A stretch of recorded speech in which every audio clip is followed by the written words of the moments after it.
Nous sommes arrivés à Hanoï dans le but de faire un petit voyage sur les pas des élèves de l'école des Beaux-Arts de l'Indochine. Il était intéressant de venir avec quelques descendants de certains des acteurs importants des années 25-30. Ce petit voyage de quelques jours nous a emmenés sur les pas des artistes dans les villages autour d'Hanoï. Nous avons pu déambuler dans ces villages et dans les rizières. C'était vraiment un moment très agréable, très amical et très émouvant. Nous sommes également allés visiter le musée des Beaux-Arts. Le point fort du voyage est un colloque qui est organisé dans l'amphithéâtre des sciences naturelles qui a été décoré par Victor Tardieu en 1925.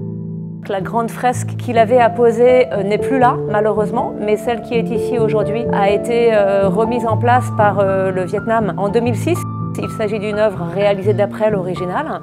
Il est très émouvant d'être aujourd'hui dans ce lieu, un lieu chargé d'histoire au sein duquel il a évolué pendant plusieurs années.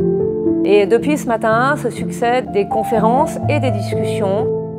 J'ai le projet de créer un prix qui permettrait de récompenser la créativité artistique au Vietnam. Je souhaiterais qu'il s'appelle le prix Ton Ngoc Van, car il me semble que cela a un symbole fort. Ton Ngoc Van est un élève des premières promotions de l'école des Beaux-Arts de l'Indochine.